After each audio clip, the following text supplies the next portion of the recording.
I acknowledge the announcement.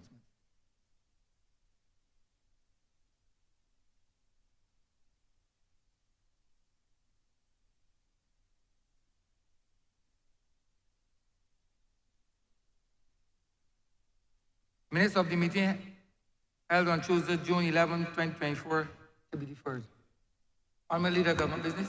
Thank you, Mr. Speaker. I beg to move that the aforesaid minutes be deferred.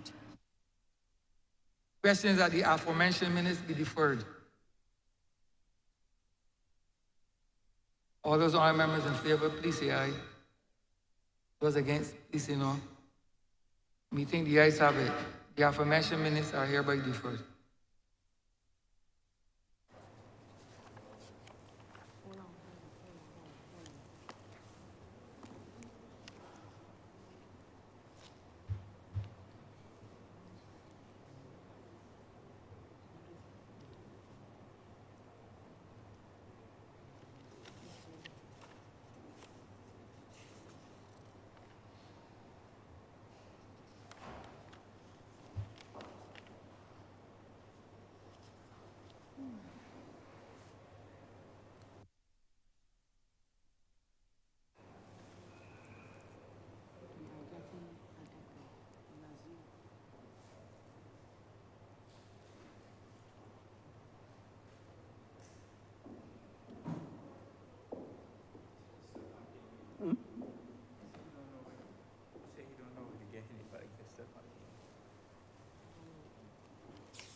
Announcements by Your Honor.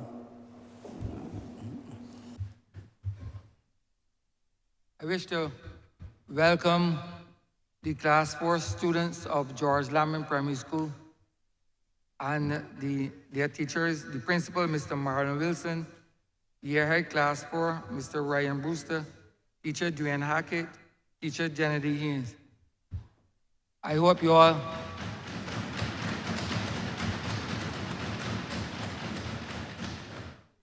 find this session enlightening to you and that you will take back what you learned to your schools and to your secondary schools and in your public life when you start to work. Welcome once more.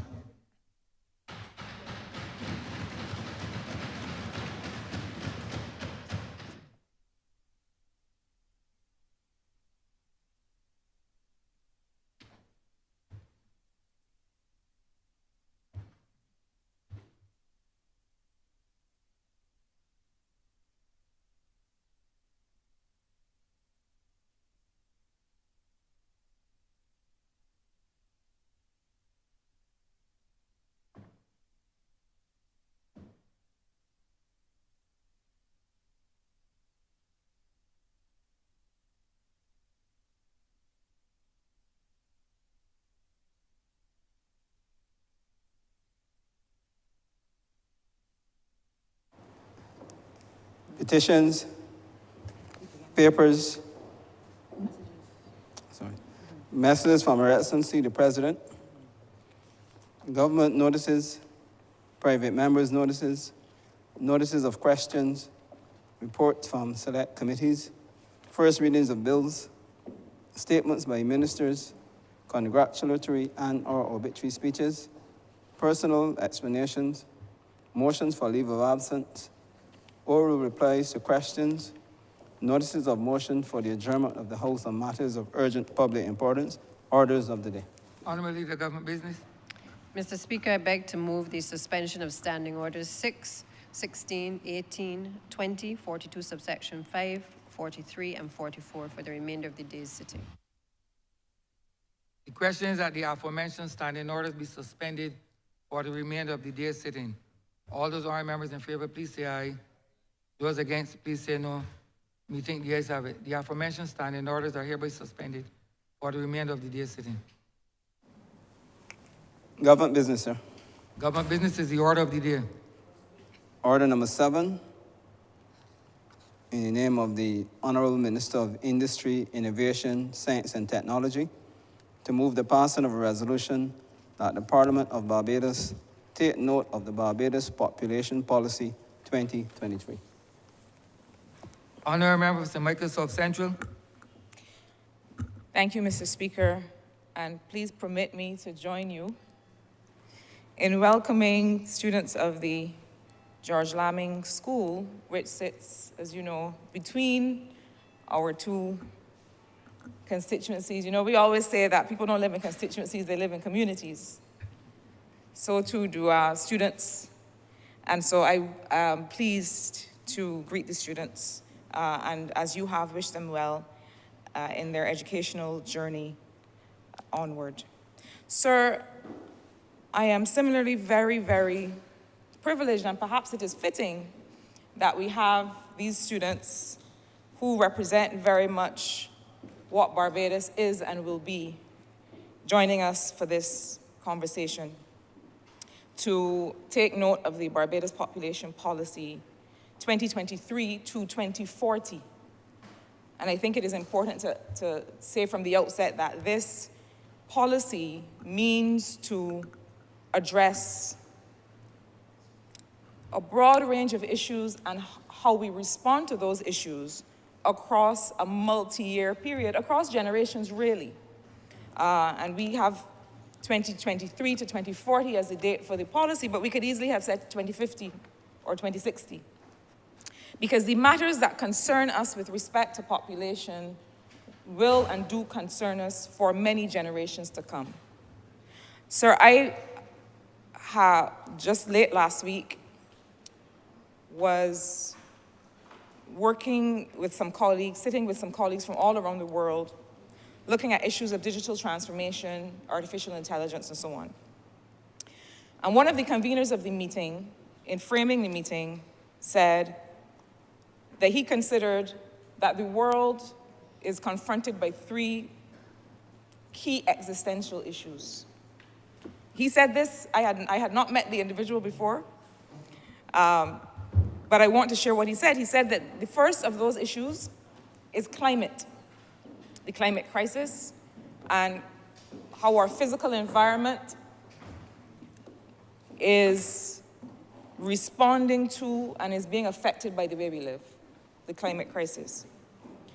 He said that the second has to do with digital transformation, artificial intelligence, and future technology. And that this is existential. It will change everything about how we live, how we learn, how we work, how we produce, how we interact. It is already changing all of those things. Climate, digital transformation, AI, and future technology. And the third, he said at a meeting on AI and digital transformation, that the third existential issue that we face is population. Whether there are enough of us on the planet, whether there are too many of us on the planet in some places, and whether there are too few of us on the planet in other places. Issues of migration, issues of sexual and reproductive health and rights, all of the things that concern us and how we live and how we reproduce ourselves as a species, that he considered that that was the third and very important existential issue that faces humanity today. I found it curious that, in fact, all three of the existential issues I happen to be directly working on, so that puts a little bit of pressure, I suppose. But it did perhaps confirm that I am working in the right place at the right time and with the right group of people on these issues. So population, how we live and how we move and how we regenerate as humankind, that is the issue that concerns us today. Now, sir, when we came to service as a government in 2018, the question of the size of our population and the composition of our population was one that concerned us from that moment. We could see, we saw, that along with all of the other things that we had to settle and solve, along with the mission-critical, emergency, early mission-critical issues like the question of getting buses back on the road, getting garbage trucks back in communities to collect garbage, returning free tertiary education to Barbadians as a pathway to income generation and social mobility. How we were able to stabilize the economy, return the reserves to a healthy level. All of these issues, that's just a sample of them, perhaps were more, not easy to solve, but were more immediately solvable than the issue of population. We knew that the fact of a declining and aging population, and I'll get to some of the specifics on that in a moment, but we knew that that matter was one that we couldn't simply write a program for. It was one that we couldn't simply write a single prescription for or a single response to, and that it would need to occupy some of the best minds among us and outside of us, that we would need to ask others who concern themselves with these issues to look at this question of the population size and composition of Barbados. Why? The question of development of a society is one in which people collectively establish the ways in which we want to live. We collectively establish what are the things that we value. Do we value access to education? Do we value protection of the environment? Do we value a certain level of social investment in housing and in infrastructure? We ask ourselves whether we value those things, whether we want to ensure that the state continues to invest in those things, and then, therefore, what does it require in order to continue to have access to those values, those things that we value? Sir, the question of development is allowing people the choice, the opportunity to choose the things that they value. The business of development that we are all here concerned with is to expand and maintain and sustain the range of choices available to people with respect to the lives and the things that they value. And we decide that collectively. So we considered in 2018 that the question of our population and whether we had enough people, whether we had enough people of a certain age to be able to continue to sustain the lifestyle that we collectively have determined that we value, that is the business that concerns us here today.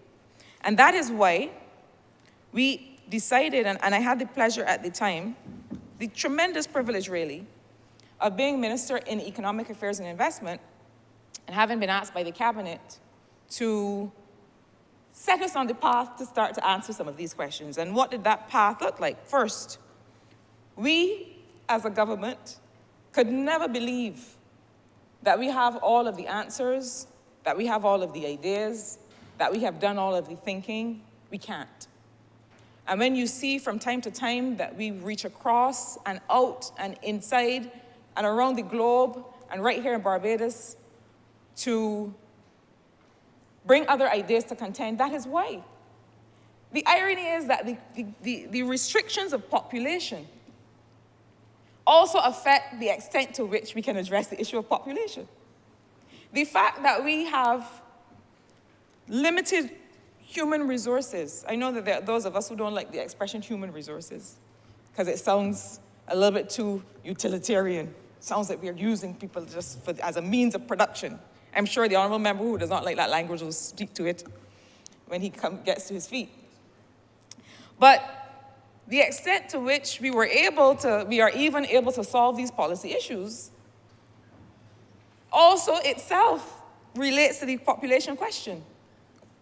Put quite simply, here in Barbados we find that we call on, we utilize the same resources, the same people, the same brains, the same minds, the same time for all of the different tasks that we have to do. And so it is not something that is sustainable. We need to bring in other minds and other talent and other ideas, not just because we want to apply different kinds of thinking and expertise to the topic, but also because we would never believe that we ourselves have the answers. And so we put together a population commission. Sir, let me say that I have been a part of, involved in, associated with many areas and efforts of work. And I cannot say that I have seen or been associated with more stellar work and engagement than I have seen with this population commission. From the outset, the way that they frame the issues, the initial population situational analysis that they shared with us even before a census was available, this 2021 census, allowed us to have an appreciation of the issues, sir, in such a fulsome way that I have to say that, I mean, impressed is perhaps too glib an expression. I was transformed, sir, by the level of effort and commitment of the commissioners to this topic, to finding all of the data, to listening to others, to considering all the issues. And so, sir, I want to go on record to thank the commissioners by name. Sir, she will be embarrassed by what I'm about to say, but I will say it anyway, because I believe that I am getting to the age now where I feel that you have to acknowledge people's contribution to our lives, to population, to society, when they are around to hear it, and when others can also add to that, to those acknowledgements. Sir, this may sound strange to say, but I've never really been one who believes in mentorship. That sounds strange. Let me tell you why. I find that the way that we draw or reframe a mentor is as if it's the perfect individual that you must emulate. And the reason that I've never tried to offer myself as this thing called mentor with a capital M is that I feel that people are flawed and there are attributes that we want to emulate. There are attributes that we can take as examples in their individual expression, but then there are also other attributes that we may want to set aside that individuals have simultaneously. Likewise, I think that we see examples of how to live in the least likely of places. And there are people who may not consider themselves mentors, or we may not say that who are mentoring us, whose examples of life really encourage us. I see that every day. I see that in Lee and Mali from Carina Village. I see that in Miss Brathwaite. I see that in people who are people that I encounter every day, that we don't have any formal structure called mentorship, but in the way they live their lives, I'm encouraged. But if there were ever to be anyone who I might consider closest to that notion of mentor, somebody certainly from whom I have learned so much as a young professional and as a person, it is the woman who chaired the Population Commission, Ms. Roberta Clark. And I will say this quickly because I know this is not the core of the subject, the reason we've come here. But in Roberta Clark, I learned, from Roberta Clark, I learned,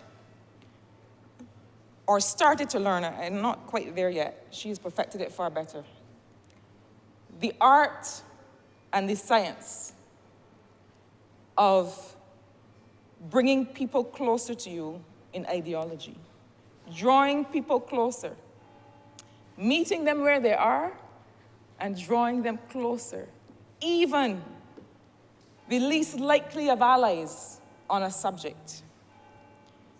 She does it in a way that seems almost magical, but it is not magical. It calls for attributes that we have to practice every day, of convening, of engagement, of finding common ground.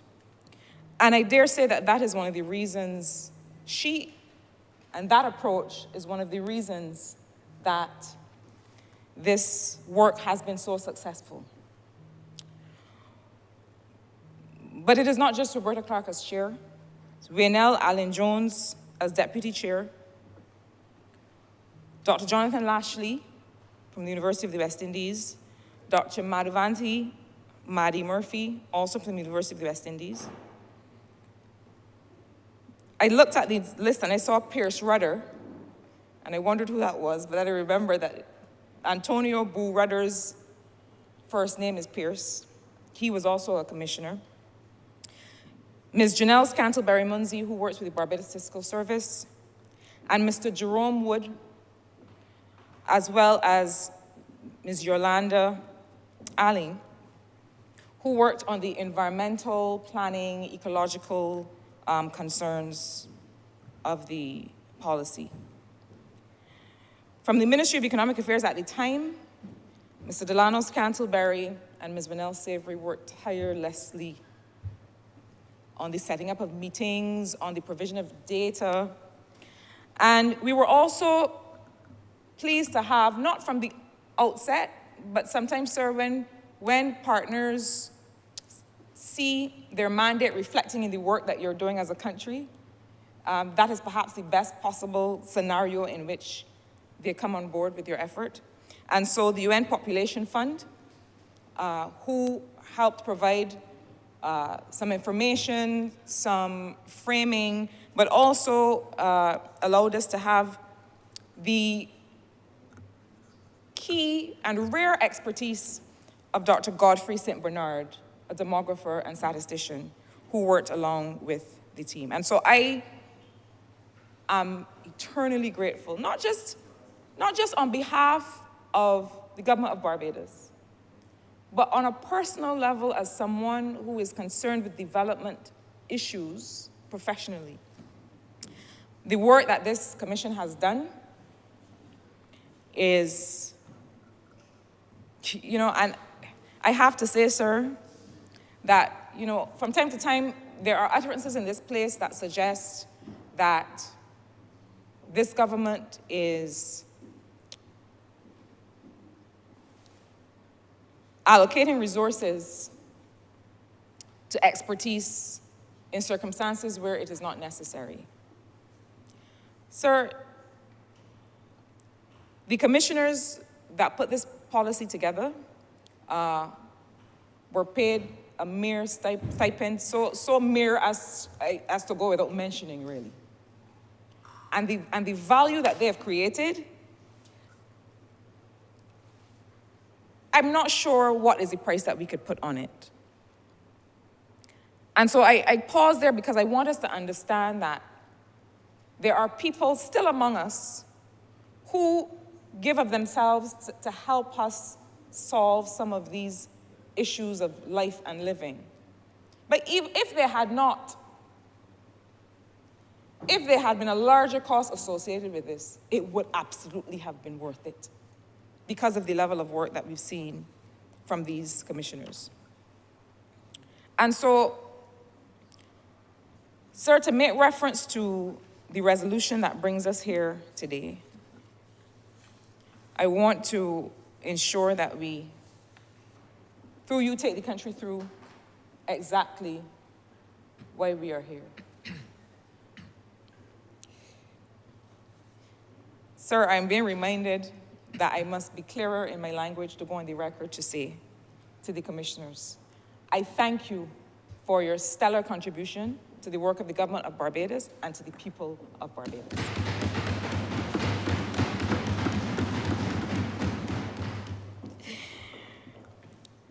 So to come to the resolution that brings us here today. Whereas the government of Barbados recognizes certain critical population trends over the last 40 years, including consistent fertility rates below the replacement rate of 2 to 1 children per woman, growth in the proportion of the elderly population, declining percentage of people of working age, and higher dependency ratios due to a reducing number of persons of working age and a greater proportion of elderly people. And whereas the government recognizes these current population trends can negatively affect economic growth and impede the capacity of the state to leverage the full productivity of the country's resources and meet the social care and security needs of its population. And whereas the government of Barbados has established a National Population Commission to advise on population issues, and this commission has engaged in extensive consultations with stakeholders, including representatives in the public sector, the private sector, the labor movement, other members of the third sector, and the general public. And whereas the Population Commission highlighted the need for a Barbados population policy to address the potential impediments and opportunities related to the projections in population structure and size, and whereas the government of Barbados has accepted that a Barbados population policy should be developed based around a set of population goals and targeted interventions and strategies to achieve the government's medium and long-term economic and social objectives. And whereas the Cabinet has approved the Barbados Population Policy 2023,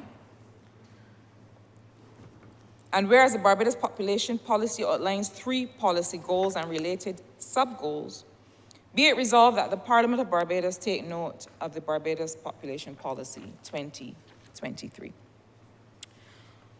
Sir, in 2021, also while I was Minister with responsibility for economic affairs, we embarked on a national population and housing census. We really were seeking to validate some of the things that we were already seeing with respect to an aging population, with respect to a declining population, and with respect to certain other population trends that were having an impact on the productivity of the country. So we saw, experienced in our policy making, in our moving around the country, we all have seen how the population of Barbados is changing. But a population and housing census is required every 10 years. And challenged by, at the time, the pandemic and by other factors, we needed to press on with this population and housing census. Now,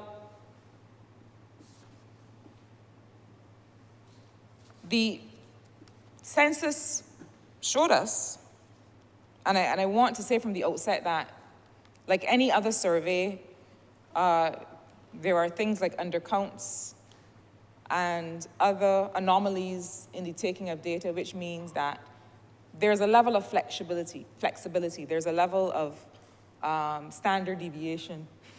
There are ways in which these numbers have the potential to shift, and really we're talking about estimated numbers in some cases based on a count. So you take a count, and then based on that count, you're able to say, well, we believe that the estimated size of the population is as such. And so just to qualify what you will hear in this report. So in 2021, the estimated resident population based on the housing census stood at 269,090 people. And that includes 130,037 males and 139,053 females.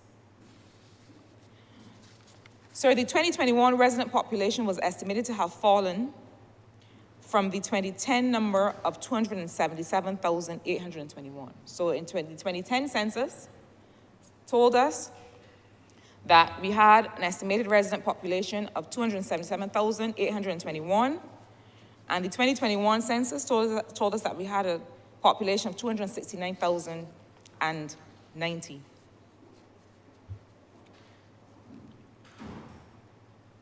Now, sir,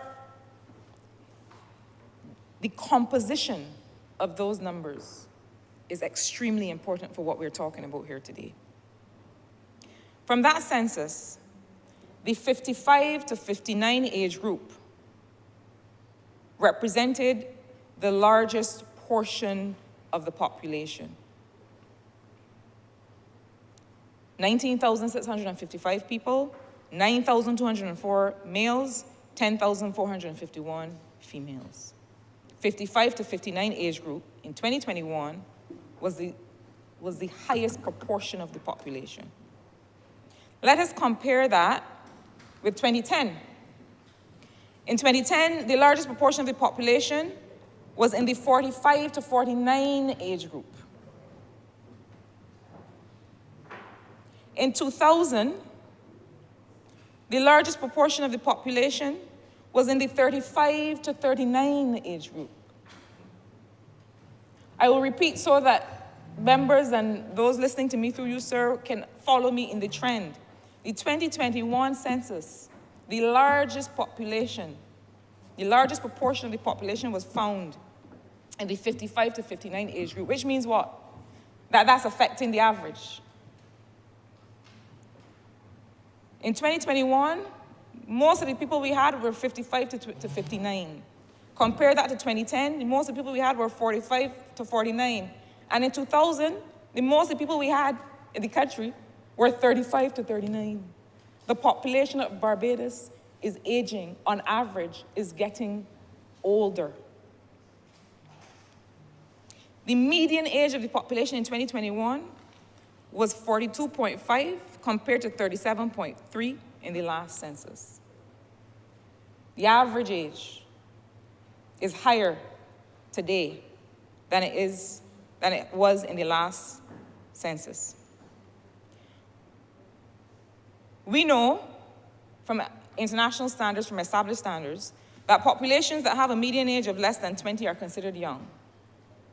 So many of our sisters and brothers on the continent of Africa have the distinction of having very young populations with all of the potentiality that brings. So populations with a median age of less than 20 are young. Those with median age of between 20 and 30 are considered intermediate. And those with a median age of greater than 30 are considered old. So the population of Barbados, all of us in here, and all of us outside, taken as a median, are old, sir. Together, collectively, we have to carry that honor. And sir, not only is it aging and old, and I do not say these things to be disparaging, but this is the economic classification that we use. It is also not refreshing itself at a rate that is fast enough to replenish itself. And this is directly related to a decline in births in conjunction with the fact that deaths began on a steady increase from 2014, and there was a crossover of births and deaths occurring in 2016.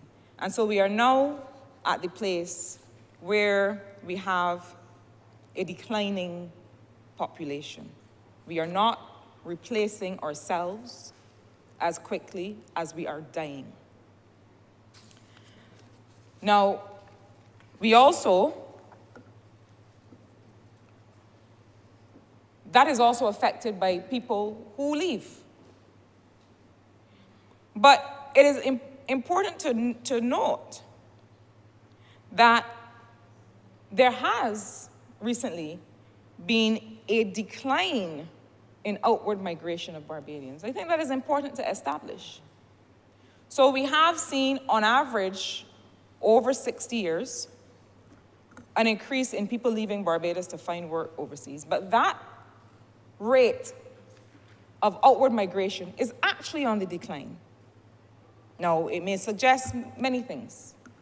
That may suggest that the external environment for living and working has been affected negatively, but it may also suggest that the internal environment in the country for living and working has improved, and that people are choosing to stay and make their lives here rather than leaving at the rate that we earlier saw. So we know, sir, that an aging population, if there's no intervention, is going to mean what? That there are decreases in the workforce, that there are increases in the care responsibility by a minority for a majority of the population. So we call that a dependency ratio. And we know that we have increasing dependency ratios. So we know that in households, the number of people depending on the working age population has increased. But sir, there's another anomaly that we see in Barbadian society, many Caribbean societies. Because where you have an aging population, let me pull back and frame this a little bit more clearly. Normally when we talk about dependency ratios, we are talking about the dependency of those not of working age, so those below or above working age, on those of working age. So the people in your household who are between the ages, say, of 18 and 65. Some dependency ratio calculations prefer to link the dependency ratio to the youngest segment of the population, so the workers between 18 and 35. But the idea is that there are children in that household and there are elderly in that household who are not working and so depend on the income of those that are working.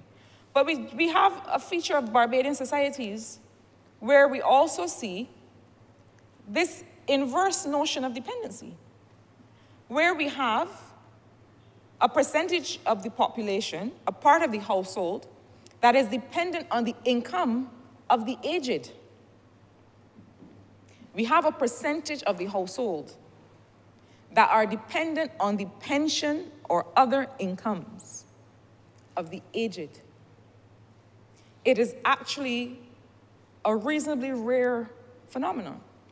And we are seeing this increasing in Caribbean societies. It has all kinds of implications for how we deal with the question of pensions and the preparation of people and families for their later years. It has implications for things like insurance and estate planning,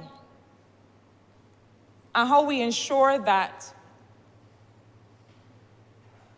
people of advanced years have the wherewithal to sustain themselves, continue to have access to the assets to which they have always had access, and are not at risk of losing those assets because of issues associated with title and ownership and establishment of that ownership. These are real issues that we find that we will need to address.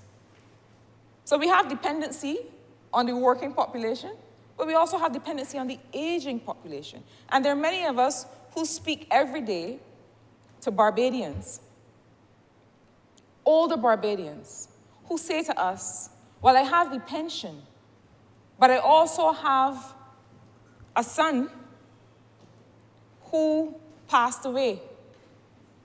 I also have a son who is in prison. I also have a daughter who had to move. I have their children with me. I got the 4 grandchildren. And so we also have to consider the dependency ratio, the demands on not just the income of the aging population, but their care responsibility for younger members of the household. And so the population policy that is before us, sir, is telling us that without any intervention, an aging population has implications for the increased care responsibility by a minority of people for the majority of the population. It has implications for declines in government revenues as the employment-related tax base contracts, and a likely decline in what the policy calls, and the authors of the policy call, economic, social, and cultural dynamism. The potential of the economy, of the society, and of the culture to change, to move, to improve, to be impacted by different groups of the population. And we know that that is real and true. We know that there's a different cultural reality and cultural dynamism that obtains when you have a majority young population versus a majority old population.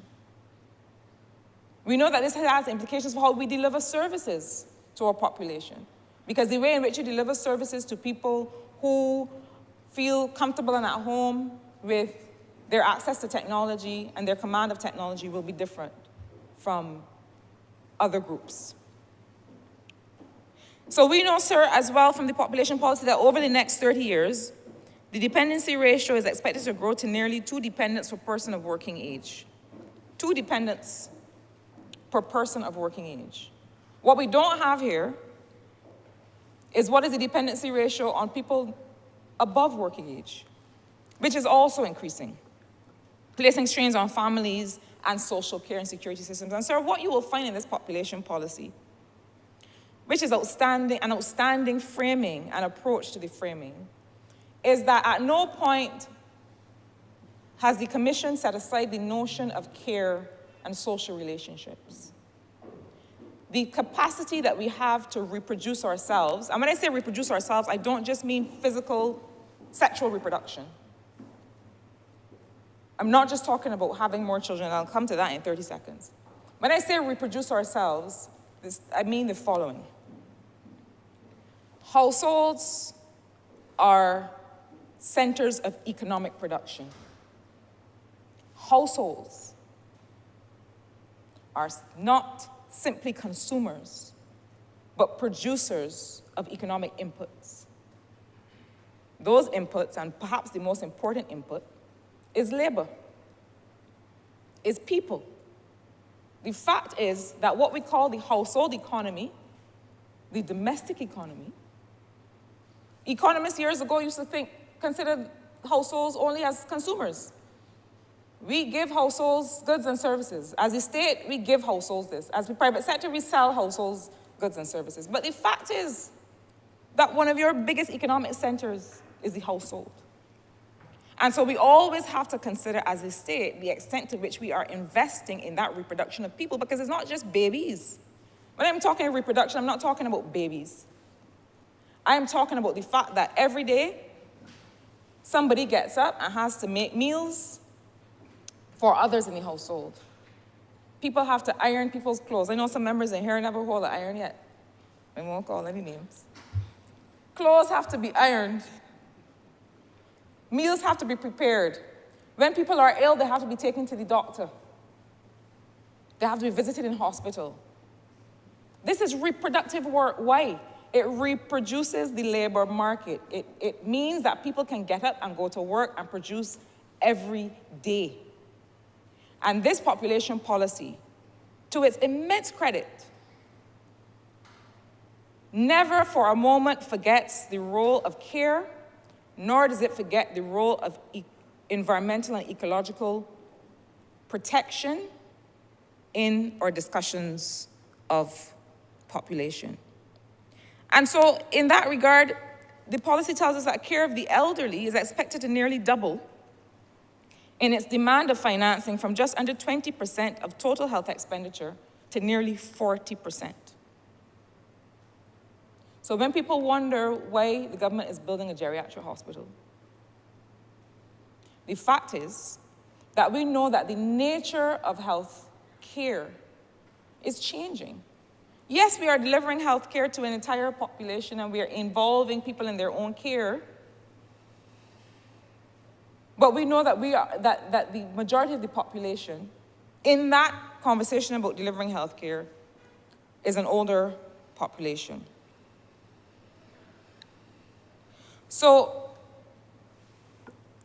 sir, population policy also considers that the current population structure in Barbados is the unintended result of improvements in socioeconomic conditions and the realization of human rights. And why?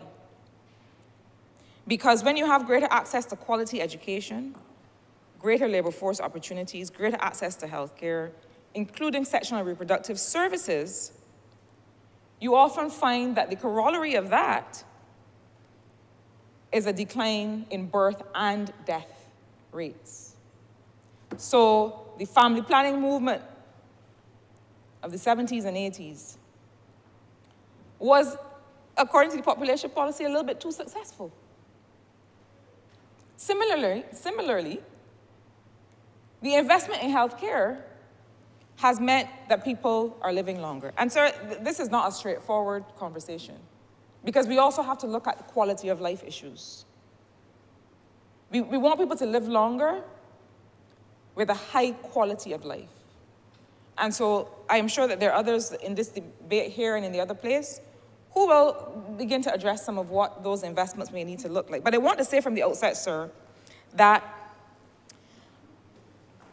this population policy merely, I shouldn't say merely, this population policy sets a framework for all of the different policies, interventions, pieces of legislation that will need to be triggered across every single sector of government. This is, sir, a development policy. And you'll see in a minute why I say that. But before I go into the purpose of the policy, I want to say something very clearly. Sir, you and the people of Barbados, through you, will, I hope, by the time I take my seat, understand that the call to address the population issues from the government of Barbados, from this government, the call and the need to address population issues is not to say to people, have more children. Somehow, somewhere in the narrative that has escaped, there is a notion that the only response this government has to the population question is to say to Barbadians, have more children. That is not the call. That is not the policy solution that is being put forward by this government. I will go on to some of the policy solutions, but I want us to understand that it would be such a gross oversimplification of the issue and of the attendant solutions to say that have more children is the solution. I would consider my education wasted if that was all I could bring to bear on this conversation. So we will go on to what we are bringing to bear on the conversation.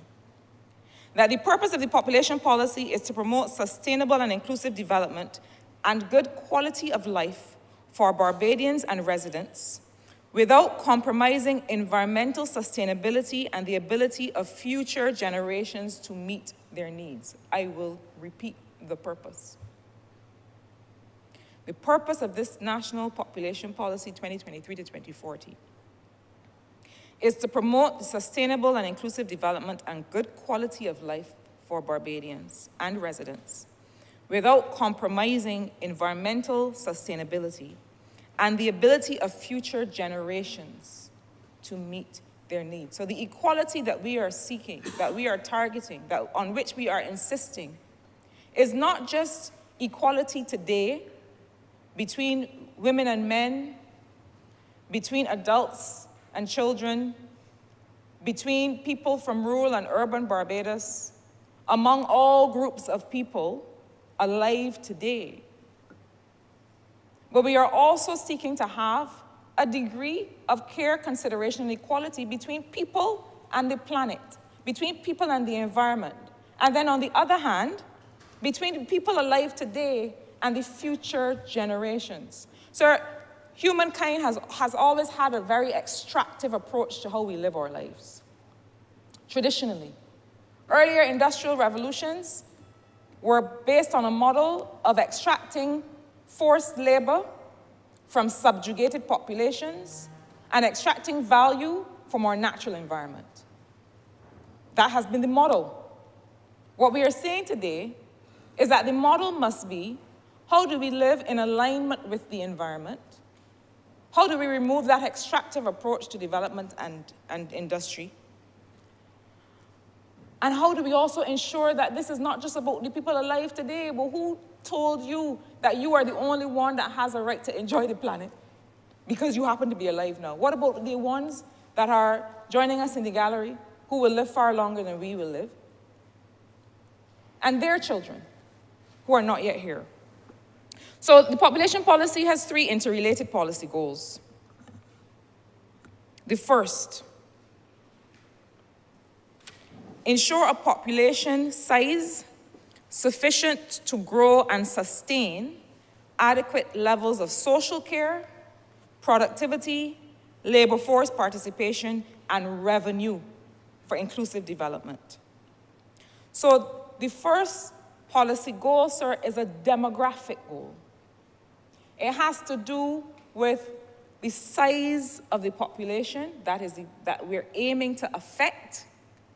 We are aiming to affect the size of the population, and we're aiming to affect the composition of the population. Ensure a population size sufficient to grow and sustain adequate levels of social care. That comes first. Productivity, labor force participation means people's access to decent work and to the actualization of their potential. That's what we mean by labor force participation. We don't just mean coming to work. Having access to decent work and the actualization of people's productive capacity. Whatever I can do, I feel I can do. I have a mug that I drink from, sir, that was given to me by a person very dear to me. And it says, and he gave it to me when I was about to start writing a book, but I ain't finished writing the book yet, so perhaps I should drink from the mug more often. It says, whatever you can do or believe you can, begin it. Whatever you can do or believe you can, whatever you feel you can contribute to life, the state wants to be able to sustain that positive, productive capacity of people. So it's not just having a job. It is also about self-actualization. Labor force participation and revenue for inclusive development. Sir, let us not fool ourselves. When I was a child, I used to read the now deeply problematic Enid Blyton. We didn't know that at the time. We used to read a lot Enid Blyton, and there was a enchanted forest, and there was a faraway tree, and at the top of the faraway tree, there was something called the land of take what you want. You can imagine that for a child, that was a fabulous place. You climb the tree, and the whatever was at the top of the tree used to rotate. So you didn't know what you were getting when you got to the top of the tree. But if you happened to luck into the land of take what you want, you just went there and you got whatever you wanted. And life was beautiful. And wow, to what extent do we believe? How much do we wish that we lived in the enchanted forest at the top of the faraway tree in the land of take what you want? But we do not. The role of the state is to be able to garner resources, to provide economic goods and services, economic and social goods and services to people. I've said in this place many times that that's what economics is. If anybody tells you anything different, it's not. It is the provisioning of goods and services, public goods, private goods, economic goods, social goods, to people, and the means by which you are able to do that. We would be fooling ourselves if we did not believe that we needed to have the revenue base to be able to deliver the kind of life and well-being that Barbadians value. So those are the things we need. We need social care to produce that level of well-being. We need everyone's productivity. We need labor force participation and revenue to do it. We need revenue to do it. We can't do it without that. It takes cash to care, sir. And so policy goal number 2,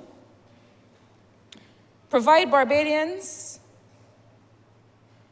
and non-Barbadians now and in the future with opportunities for personal development. So by Barbadians and non-Barbadians, it means that you may be a Barbadian or you may be living here and not be Barbadian, but you are here as part of the productive economic and social pool of the country. So provide Barbadians and those who live here now and in the future with opportunities for personal development. That is a policy goal number 2 of a population policy. So I want to be clear that this population policy is a development policy to the extent that we're not just concerned with pulling more people here. Come, we want more people here. That's not the concern. We do have a demographic concern. That's policy goal 1, ensuring a population size that does those things. Policy goal 2, provide Barbadians and residents now and in the future with opportunities for personal development. And policy goal 3, to promote integrated settlement development and safeguard the ecological balance. So I'll start with the last goal to be able to say a little bit about what these goals involve. And I'll start with the last goal because the way in which the population policy frames what we call settlement development. So it's not just that people are living in homes, but that we are living in homes alongside all kinds of other ecosystems. So sub-goal 1 of this third goal, integrated settlement development, how we live, how we establish our communities. Sub-goal 1, reconcile population redistribution, land use, and settlement patterns. Sir, that is your physical development plan. And other pieces of legislation and policy and practice across other ministries that deal with housing, that deal with agriculture, that deal with energy and environment. So this sub-goal 1 under this third policy goal is about how we distribute the population. It has to do, sir, with how we move people around the country. Understanding where people live, why they want to live there, and what they need in order to live full lives there. It means transportation. It means water and sanitation. It means access to housing. But it also means making sure that those of us who want to live closer to the land, in a closer relationship with the land, we farm, we raise animals, we keep bees because we like bees, because we like honey. We harvest other plants or grow other animals because not only of their economic value, but of their relationship to people. So that's the first one. Sub-goal 2, under goal 3, ensure the efficient management of natural resources and the environment. And sub-goal 3, strengthen collective resilience to the impacts of the changing climate. So, sir, in this population policy, there is an entire policy pillar that relates to how we live, how we settle in communities together alongside other ecosystems. Policy goal 2 that I just mentioned, that talks about providing Barbadians and residents now and in the future with opportunities for personal development, includes as its first sub-goal, promote and strengthen the care economy. The care economy, sir, is what I described to you earlier. The fact that there are those of us who care for children, for the elderly, for the ill, for other populations that require care. And sir, it is so important to understand, and I always emphasize that there's no policy or legislative instrument that stands on its own. This Barbados Labour Party administration has a unity of policy and action, sir, that, not because I happen to be sitting where I'm sitting, but if I dare say, is perhaps unmatched in any other administration that I've seen. What do I mean? We don't just have in this population policy that we are promoting and strengthening the care economy. We have also said in the Minister of Finance's budget statement earlier this year that we are applying concessionary consideration to people who are establishing care facilities. So we have it in the policy, but we have it as well in the practice, in the execution of how we deal with incentives. Gone are the days when only big business captains of industry, controllers of land and wealth get access to concessions in this country. If you are establishing an institution that is concerned with care, then we have said you are also in productive business. Your business is productive, and in that regard, you are entitled, you have access to the same concessions as the people that are building the hotels and bringing in the cars. That is the approach. That is a government that values, that sees, that understands the care economy. Further to that, sub-goal 2, expand access to quality healthcare and wellness service interventions. Sub-goal 3, improve capacity and proficiency of the labor force with access to expanded opportunities. Sir, I haven't hit population size yet. In this population policy, these are the goals, and these are the policy signals to be able to address the question of population. We do not just want quantity, we want quality.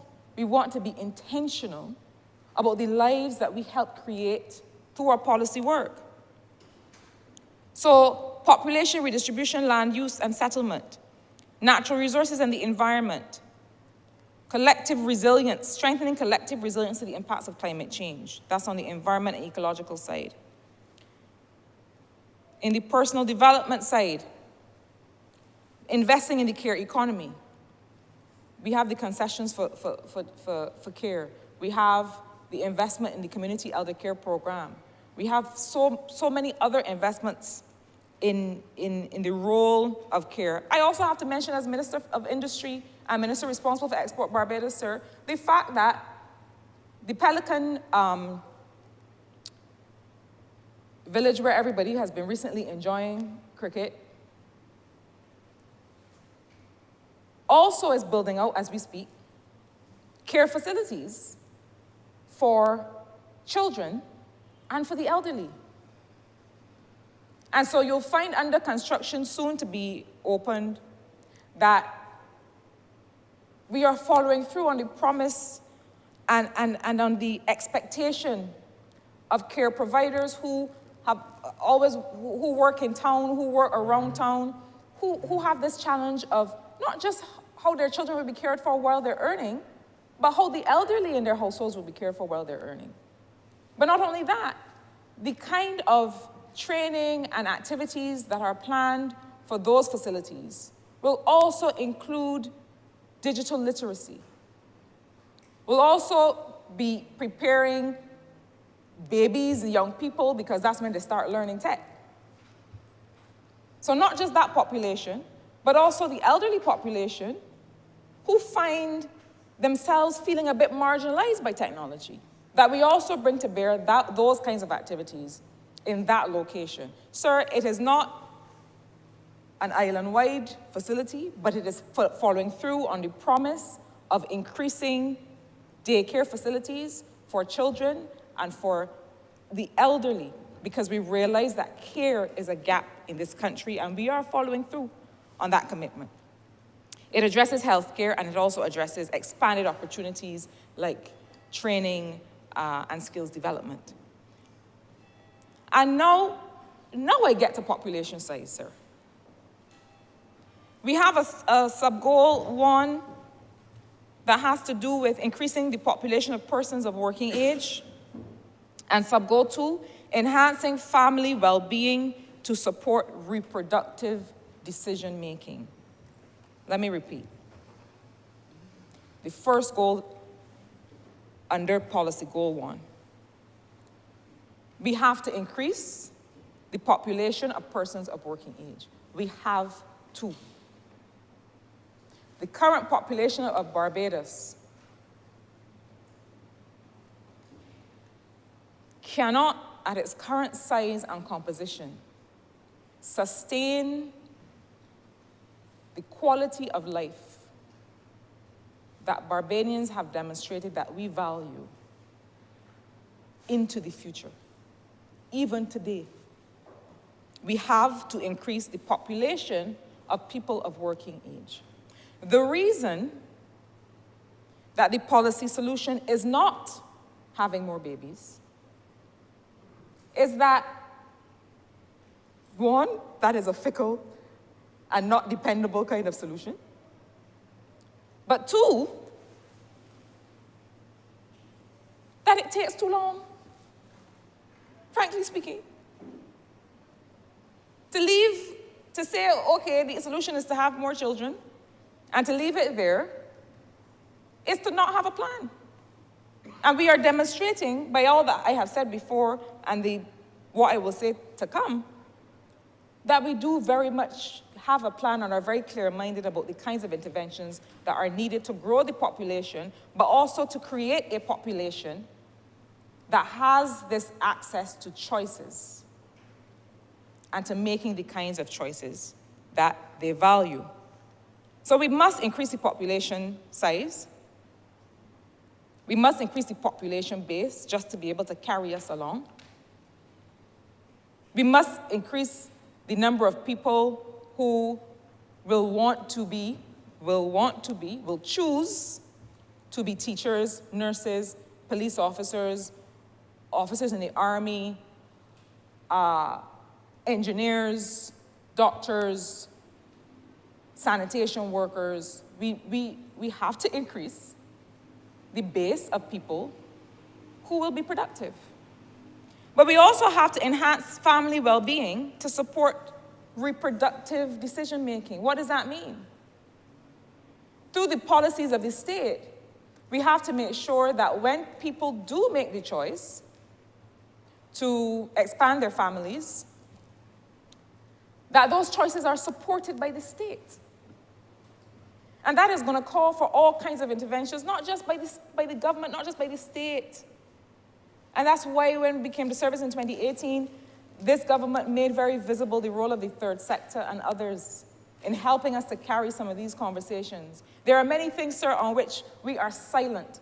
The public discourse has nothing to say. There are many things that make people feel marginalized in their reproductive choices. We do not talk enough about breastfeeding in the workplace. We do not talk enough about pregnancy loss. We do not talk enough about menstruation and menopause, as if there are things to be hidden behind this curtain here.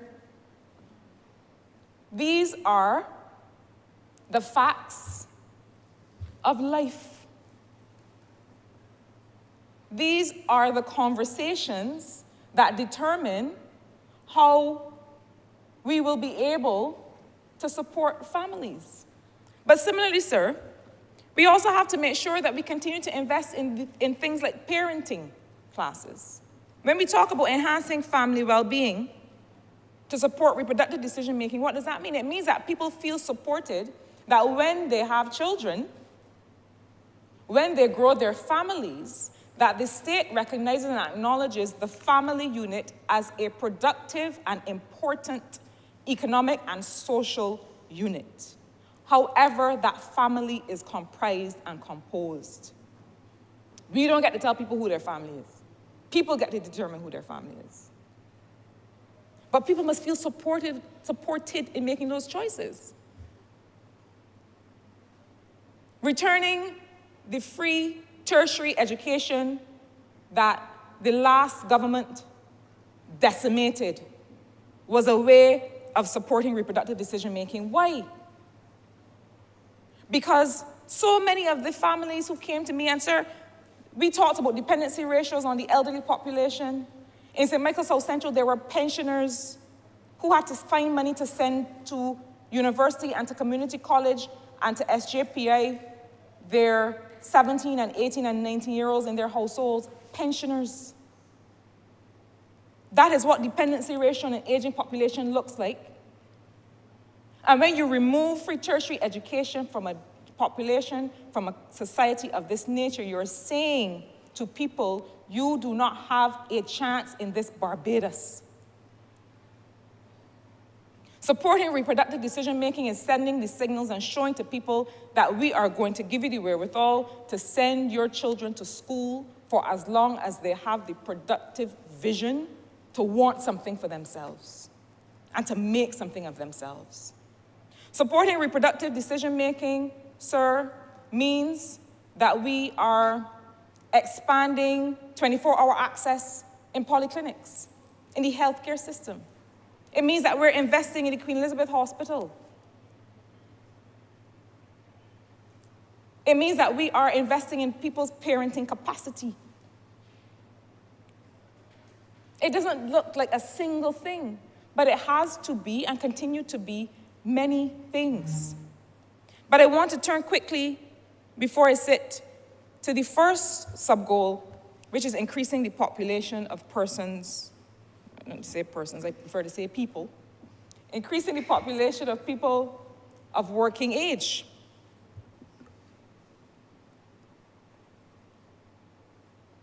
Sir, much of what has to be done, and that is why the population policy pulls together a group of ministries and actors who have to come up with the action that actually actualizes, that is a very clumsy sentence, the activities and the interventions that bring life to this policy. They're not contained in the policy itself. So for example, we have to, at the appropriate time, look at who gets to be a Barbadian, who gets to call yourself a Barbadian, who gets to be a citizen. There are many in the diaspora with ties to Barbados, family ties to Barbados, that bemoan the fact that they must feel isolated, that they cannot contribute, that if they come here, they're not recognized as Bajan because of how far removed they are, because they might be a granddaughter or of a Bajan father or a grandson of a. Let us have the conversation about people actualizing themselves as Barbadians and how we're able to allow them to do that and to count as Barbadians who are living and working here, if they so choose. But we also have to look at who moves from other parts of the world to come here. And I want to be very clear. The reason that this population policy looks first and foremost at the issues of carrying capacity, that's what this policy looks at. What is the population that we can carry? What are the commensurate levels of investment in things like water and sanitation, road infrastructure, education? Because we have to look at that first. Let us make sure that we build out the wherewithal to then say, we are going to invest in the productive capacity of Barbadians and residents here. We're going to support family well-being to support reproductive decision-making here first. And then we have to say that we welcome those people who are willing to come here and make Barbados their home, contribute to our economic productivity, but also contribute to that social dynamism that the policy speaks to. And we, in coming up with this policy, we didn't leave these cultural and social relational issues to chance. You may not wish me to call them out, but one of the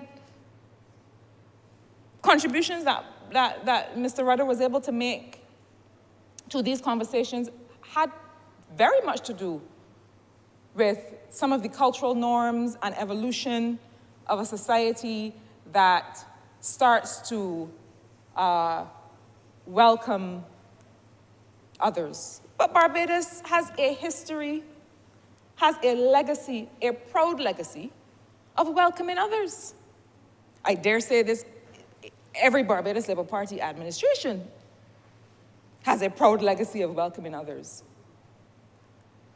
And it is when they were unceremoniously ejected by another administration that we started to suffer the consequences of our insularity, or of their insularity that they would have wanted to impose on the Barbadian people. But Barbados is a welcoming society. Not only that, we leave here and go all over the world and expect people to welcome us. To live, to work, to stay for a day, to stay for a year, to stay for 20 years. We go. When you go to Panama, you're inclined to stop somebody on the road and say, I know you. You see yourself in people from Panama. You see yourself in people from Guyana. You see yourself in people from Venezuela. All over this globe. We have people excelling all over the world. And we expect when we send people away that somebody is going to treat our children good. We expect that people are going to be accepted and allowed to meet their potential in other environments. By the same token, if we want to ensure that we have and we live in a Barbados that provides opportunity for all, it is time for us to continue the conversation about embracing others who come, and at the same time that we are investing in improving opportunities for Barbadians and those who live here, we are doing the same for those we welcome. It is not a zero-sum game. And let me address now the people who might want to stand in this place. I don't think the ones on the outside would, but stand in this place and suggest that we are choosing the other over ourselves. We are never doing that. Barbados has never, under a Barbados Labour Party administration, done that. It is not a zero-sum game. There's nothing to say that we cannot continue to invest and increase investment in Barbadian people and in future generations and in the environment, and continue to embrace those people who will come and contribute. It is the model of successful societies all over the world. Sir, this conversation, this discussion, I expect to be so rich. I expect to be so all-encompassing that I only want at this outset to frame these matters, to say what is possible, to say what is the policy direction, to say where we expect this policy to take us, and very much, even without getting into the implementation framework and getting into the mechanics of how we roll this out across immigration policy, across education policy, across industry, across labor, which others will do, I just want to frame, one, the fact that this is another of those existential issues that we must now face. We could never believe that in our lifetime, in our generation, that we would not have to face the same life or death, the same fundamental questions that our ancestors faced. Why would we believe that? We have different fundamental questions, but we must confront them. This population policy, sir, benefited from 3 technical stakeholder consultations over October 26 to 27, 2022, each focusing on a different policy goal. You heard me speak to the 3 policy goals. We had consultations with the social partners on November 18, 2022. We had a town hall at Alexandra School in March 2023, a town hall at Princess Margaret School, March 22nd, 2023, a town hall at the St. Michael School, March 23rd, 2023. We had an online Polyspace initiative held, which Kev's Politics, everybody knows Kev's Politics on Twitter, helped us to put together. And we had extensive consultations in informal ways that the commissioners also engaged in and brought to bear on the policy. So we have taken this policy, sir, around the country. We have heard from people on it. And we do not suggest, we cannot possibly suggest that everything that is to be contemplated has been contemplated. And why? Because not everything that will happen that will affect this policy has happened. And so, like most things, we expect this to be a living and breathing policy document that does not just sit here on its own, but through our own execution will manifest in different areas of work, in different pieces of legislation, in different programs across the government. And so, sir, I, with such pride and pleasure, commend this policy to this chamber and through you to the people of Barbados, and ask, sir, that this resolution do not pass.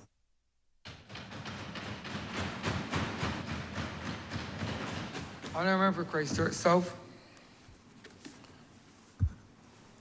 I'm obliged to you, Mr. Speaker. Good morning.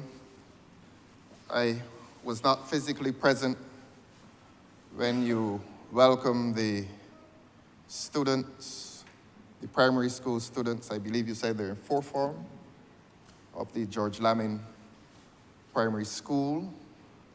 And I join with you, Mr. Speaker, and with the chamber in welcoming these young persons, these young citizens, and their teachers to this place. I don't know what they think of Parliament. I don't know what is their concept of Parliament. I know that their teachers will have a fair idea as to what is this Parliament and what happens here and how it happens here.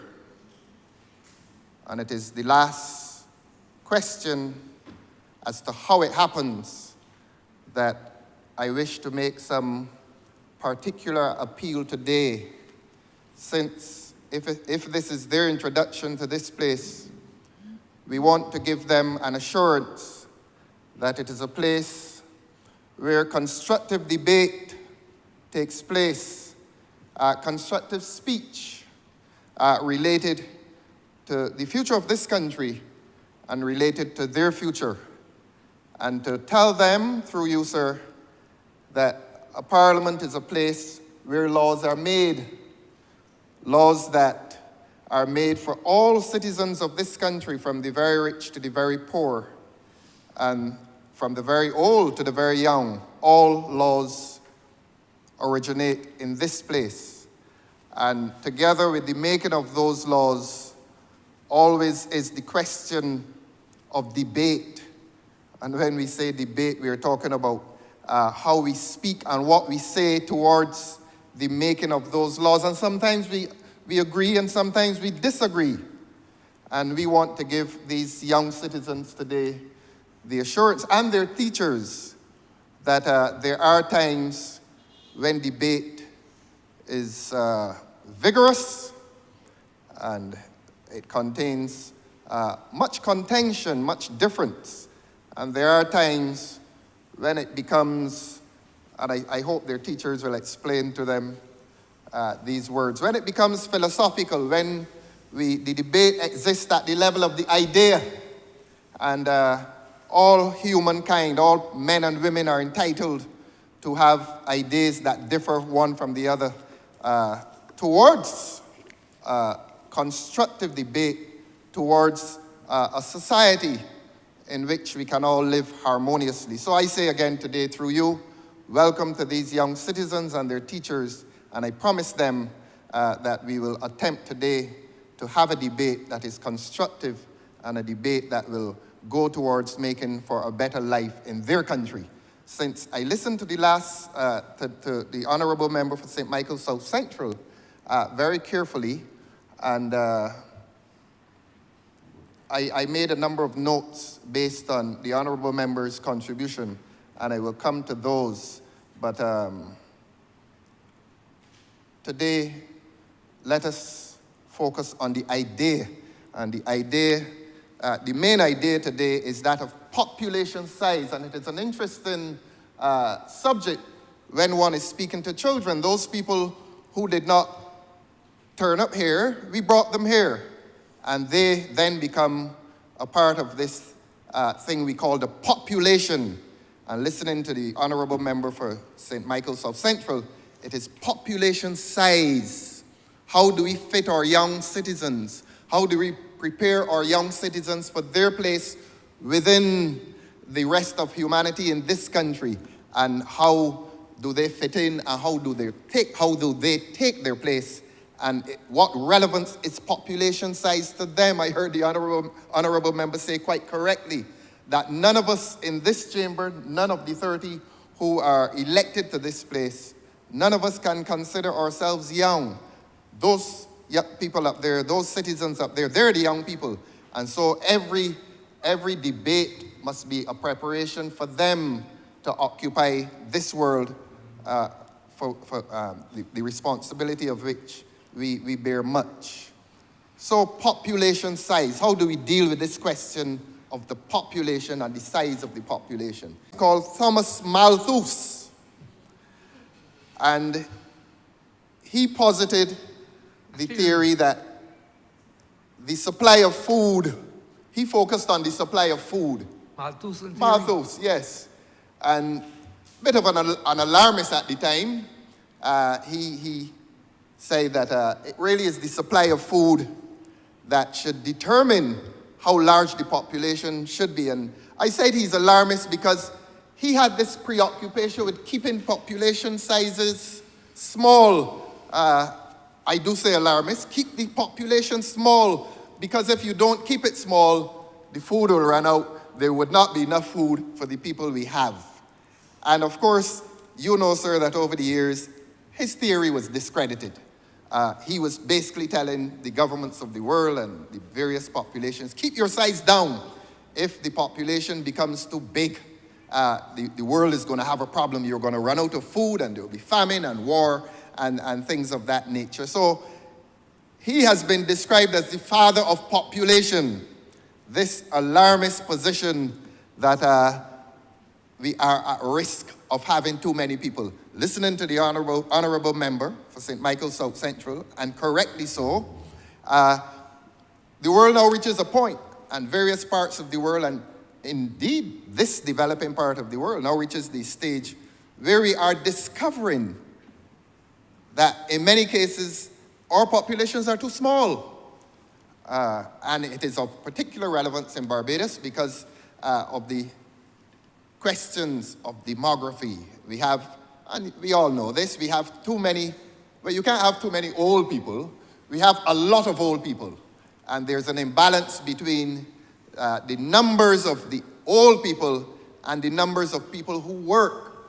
Again, the question of work relates itself to economics, because the people who work are there to produce and to be responsible for economic prosperity, economic growth. Indeed, they're there to be responsible for feeding, because at the heart of man's purpose is that question of feeding ourselves. I think, sir, these students are from George Lamin. A good school. Excellent. A good and school. a very good school, and well named. In my constituency. In your constituency, That is what a correct. happy coincidence. Now, I trust that they know, and I know they do, the gentleman after whom their school is named, he redefined culture a few years ago. When we were at university, we were taught that culture was the totality of what happens in a society, how people live, their habits, their practices, the way they dress, how they do things, that totality of life. And it was the gentleman after whom their school is named who gave redefinition, he gave new definition to culture. He reduced it to, not reduce, he amplified it to a definition that says, it is the way we feed ourselves. Because he made the point that unless we feed ourselves, nothing else exists, we die. And so for Mr. Lamin, that was his definition of culture, how we feed ourselves. And therefore, every question, every philosophical question that relates to man's existence, man's survival, must come back to how we feed ourselves. I will shortly add to that and to say that how we feed ourselves is not only a question of food, material food, but it will be a question of spiritual food, how we feed ourselves spiritually, psychologically, mentally, and so on. Beg your pardon, sir. And so we learned that Malthus, Robert Malthus, Thomas Malthus was a discredited theorist, that his preoccupation with keeping populations down is now of absolutely no relevance in this part of the world. What we pause and discover is the period within which Malthus lived. He lived from 1766 to 1834. These young students, if they haven't been told, I'm sure they have been having good teachers. 1834 was a year of significance in Barbados. That is when the enslavement of men ended legally here, and then there was a period of emancipation for 4 years, and then Barbadians were told that there was total freedom. You and I will smile at that phrase, total freedom, when we discover that many of us in this country are still trying to be free. And that is not a partisan political statement. That relates to the human condition. Now, Malthus must be considered as having had elitist views, because between 1766 and 1834, when he focuses on material goods, the access to food, it was only a very small minority in England and here in the Caribbean that would have had access to enough food. That is how people lived. There was limited access to enough food. But yet here he was saying, keep the population down because there's a chance that we will not have enough food. But the economists, the progressive economists, would have intervened after that and introduced them to the concept of development.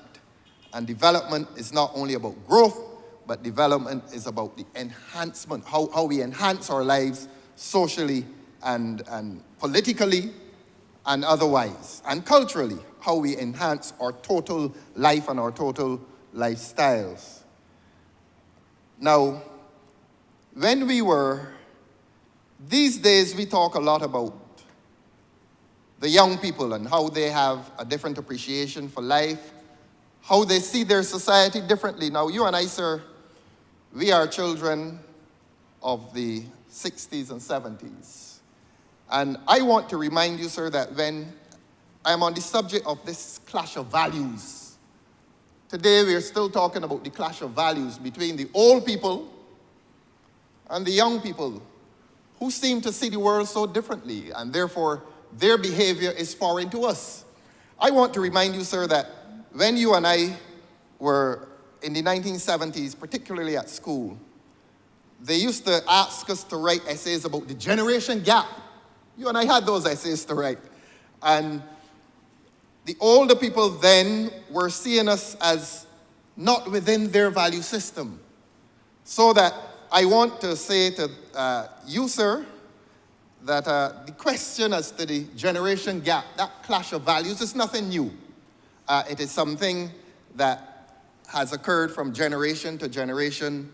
People who have an outlook on life which is different from that of the persons who went before them, and obviously is different from the persons coming after them. What accounts, though, for this clash of values? I'll just give an example. Sometime 2 years ago, I discovered in my country that young people related to crop over in ways that I did not know. For them, it was this period of great excitement, great revelry. I did not know. I really did not know. When you and I were young, you and I looked forward to Christmas. Christmas was our time. Christmas was a time of freedom and joy and happiness. And it was only 2 years ago that I discovered, amidst the merriment, that the young people now seem to have replaced our Christmas with crop over. So that is by itself a manifestation of a difference in cultural values, people's appreciation for what is going on around them, people's personal and social behavior, the way people are relating to each other and the way people relate to society. So that what is happening now in terms of our culture, and when I say culture, I'm talking about our entertainment. In my day, you and I spent an entire year looking forward to December the 25th and the week after that. I've discovered that young people now look forward to August, to Kaduman. And we don't hold it against them. That is their thing. And we hold on and we listen to the calypsos and we may watch a calypso tent or two. But we have perhaps, you and I have perhaps gone beyond the merriment that the younger ones among us may participate in.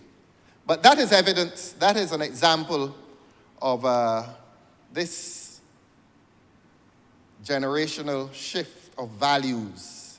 And that relates itself to population, because the honorable member who spoke about the 3 policy goals. The first was population size, but I'm on to the second, personal development. How do you develop yourself as a human being within the society, within the particular culture? And why, indeed, do younger people have a different outlook than we do, than our generation? So that those young people up there, they will see the world and they will relate to the world differently from you and me, sir. And why? Why is that so? And why did we relate to the world and to the society differently from our parents? And indeed, I want to tell those young people through you, sir, that our parents complained about our values as well, about the changing values. And why do societal values change? I beg your permission to relate it to economic factors. This country was born within an agrarian economy, agriculture. It was a monoculture, speaking in terms of production. And our parents and grandparents would have belonged to a society that was largely agrarian. And living in an agrarian society, we were surrounded by canes. They used to say Barbados is one big plantation. A lot of people don't know that there were canes in Bridgetown. And if you want to see what Barbados really was, drive around Barbados and you will see the large structures, the large mills. And that would tell you, and again, Professor Lamin said, that we all lived in the shadow of the plantation. Literally and figuratively so. We were surrounded by the plantation. So that if we thought we were surrounding the plantation, it was the other way around, because the values of the plantation crept into our lives. Questions of our relationship to authority, whether it was the plantation, the police force, as they used to call it, the school, the church, they all subscribed to a system of social values which spoke to obedience to authority. And that was the agrarian society, the plantation. And of course, you know, sir, that the plantation was about obedience. And therefore, the values that grew out of the plantation society tended to focus on obedience and respect for authority. Along comes education, 50s and 60s. And I always posit that the high point of educational freedom was 1961, when education, we were told that it was no longer a privilege, but that it was a right.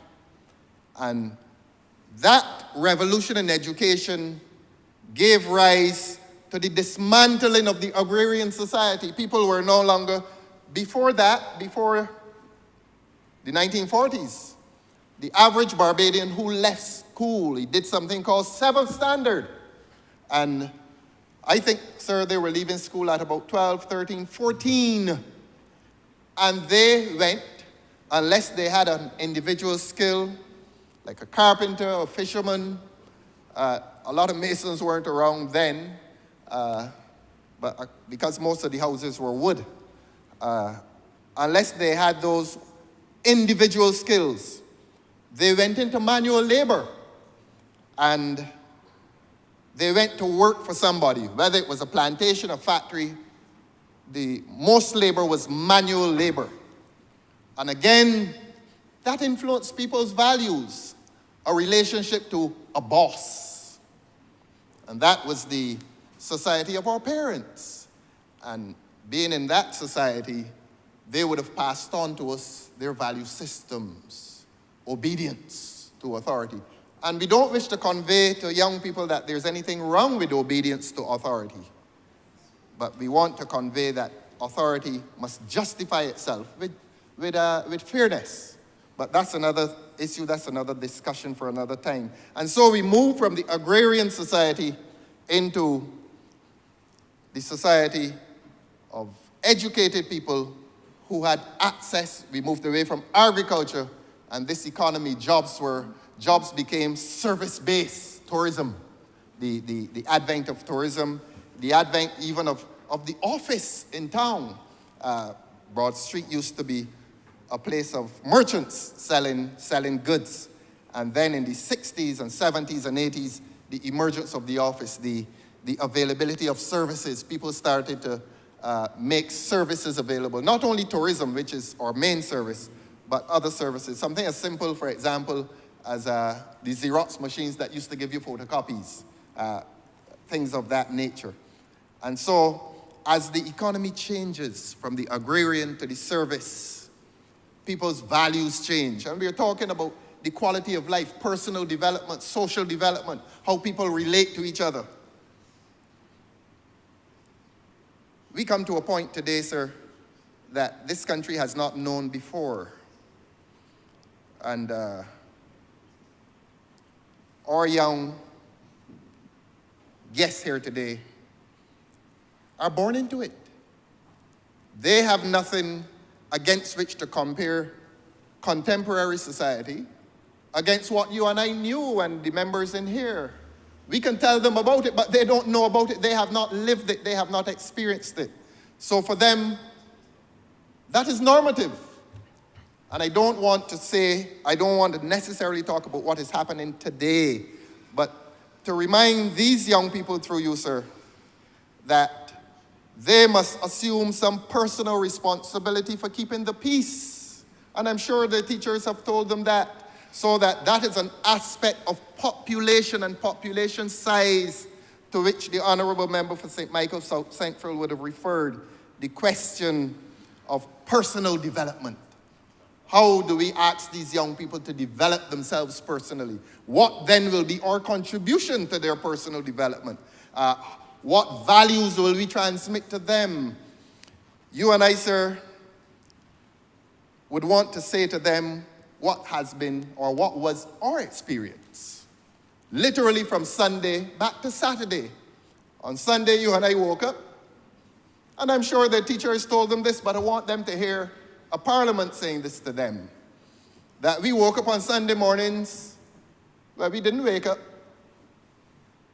You and I got a lash to get up. Because you and I should never believe that Sunday morning we didn't know about the concept of oversleeping did not exist in your time, in our time, sir. You got a lash, and that's interesting. Get up, you have to go to church. And we had to go to church. I wonder how many of these young people, I really wonder. I hope they don't get a lash. But this is a challenge. We went to church because our parents sent us. It wasn't a personal decision. And I still, sir, I'm on the question of personal development, personal growth, human development, human growth, the making of a human being. And the honorable member who spoke asked a question which I thought so profound.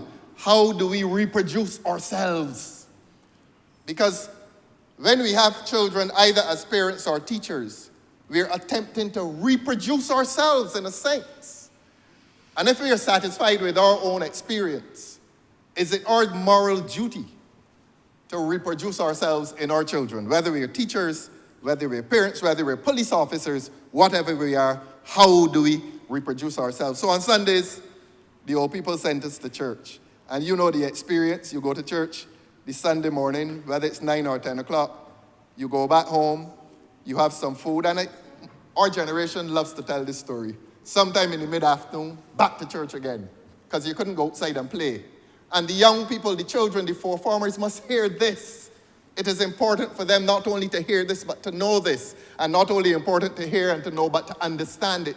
To understand how we as human beings were shaped in terms of self-image, self-esteem, identity. Who were we? Who are we? And who, consequentially, are we trying to reproduce? And so that was Sunday, twice. And if depending on the kind of parent you have, you're back in church this Sunday night. Revival service. And George Lamin, that is how we were shaped.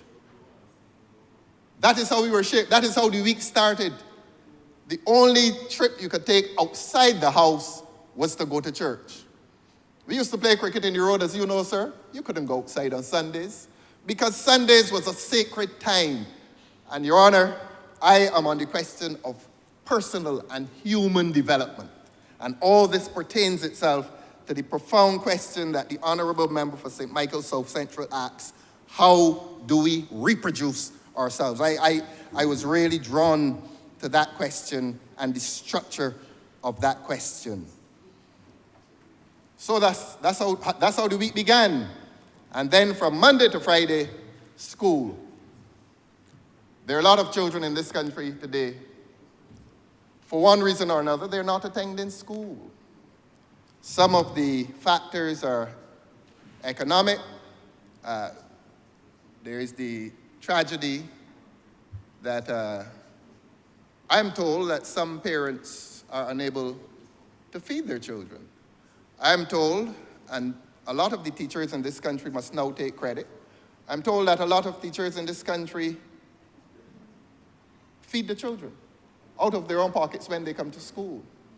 The honorable member for St. Philip North, she has not publicized this, but I think she must no longer be allowed to hide her light under a bushel, that she has had, the honorable member for St. Philip North has had a breakfast program going for some time as a member of this parliament, in which she very quietly, and I will allow her no longer to be quiet on it, she has had a breakfast program in one of the primary schools of this country, and I want to commend the honorable member for St. Philip North, I beg your pardon, for having that social conscientiousness and to meet a duty to look after the children of her constituency. But that, she does that, the honorable member does that because it is a need among some children. And that is one of the tragedies of our contemporary life. But in spite of that, or in our time, Monday to Friday was school. And then Saturday was a time of some, we thought, greater freedom. You probably, I will never tell you how I knew this, how I know this. But our speaker on Saturdays used to be, as a little boy, he would go to the park, Queen's Park, and score when the cricket was being played, he used to put up the tins to indicate the score. So that Saturdays was a time of some greater freedom. I remember you didn't go to Empire then, putting up the things also. Just asking. Did you not go to Empire Sports Club then, putting up things? When my friend Caroline was the opening batsman, yes. But then, as you know, I migrated to Spartan. I did a migration to Spartan. My school was across the wall, so I migrated. But the point is that our lives were quite regimented. Sunday church, Monday to Friday school, Saturday, a bit greater freedom, but still, you were under the control of parents. You were under the control of a society, because at Spartan in Queen's Park, that was a domain of social control as well. The cricket club acted as an agency of social control. So that the point being made is that our culture, our life, our lifestyle was one of social control by the various agencies. And I've identified the church, I've identified the school, and on Saturdays I've identified the cricket club. And of course there's the football club. And of course for girls there would have been the netball club. So that was our experience, that we grew up in a time where there were several agencies which exercised control over our lives. So we as parliamentarians have a duty to understand the era in which we now live, an era of much turbulence. Young people's lives are now so turbulent, and these charges of their teachers will discover the turbulence that will attend their life in a few months, and I don't want to scare them. As I said elsewhere last week, a lot of us lose our children when they make that step from primary to secondary. Again, we're on the theme, personal development. You and I are parents, sir, and we know that that transition from primary to secondary traumatizes us sometimes as much as it does the child, because the little baby that we cuddled and kissed, dropping off to school and so on, that's gone. And they get closer to their friends than they have been to us. And it traumatizes us as well. Hurts our ego. We feel that we've lost our little babies.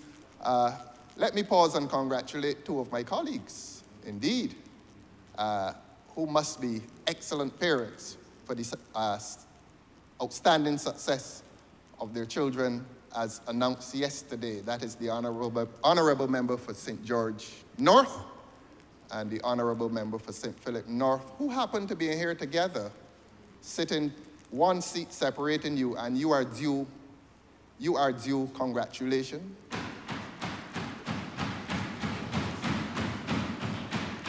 For what you have done as parents, for what you must have done as committed parents in raising a child, and not only raising a child, but raising a child towards excellence. And this is a sincere message of congratulations to both of you, St. Philip North and St. George North. There must be something special about representing northern constituencies. What a happy coincidence. So I congratulate you and as well the other partner in this arrangement of parenthood.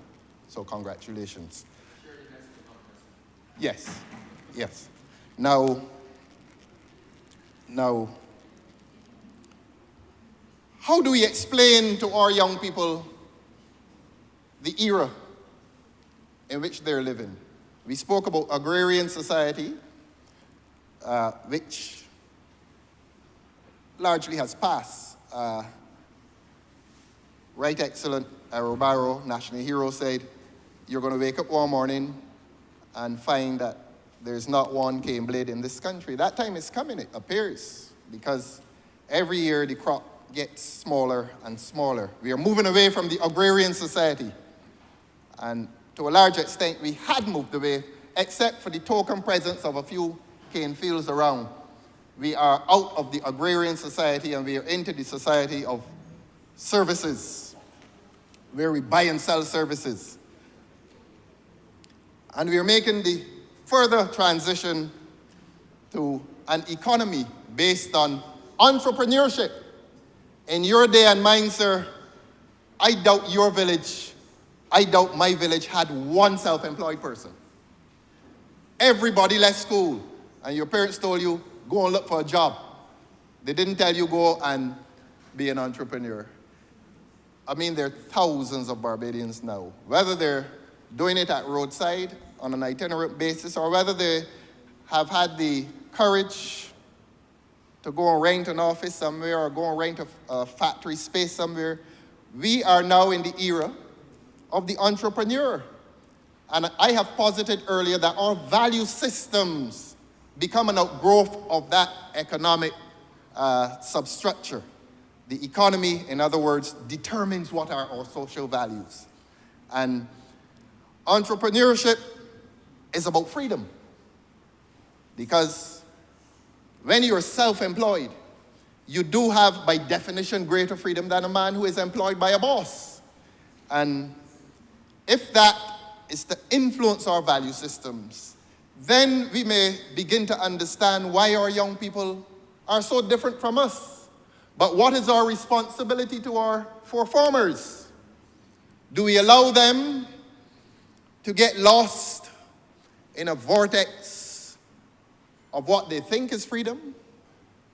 Or do we maintain and instill in them those human values, those spiritual values, those religious values which sustained us?